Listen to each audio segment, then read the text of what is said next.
יום שישי, ט' בשבט, ערב שבת קודש, פרשת בו, הזריקה היומית. בפרשת בו נשארו 3 המכות. הרבה, חושך ומכת בכורות. במכת חושך כתוב, לא ראו איש את אחיו ולא קם הוא איש מתחתיו 3 ימים.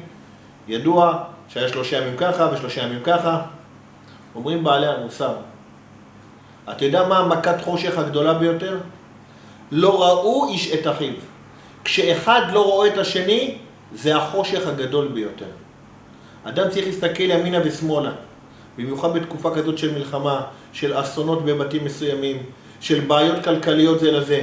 לא ראו איש את אחיו, זה הסכנה, זה החושך הגדול ביותר. תבדוק אם יש מי שצריך עזרה, אם יש מי שצריך סיוע, מי שצריך תמיכה או דברים כאלה, לראות ולהסתכל אחד על השני. שבת שלום ויום נעים לכולם.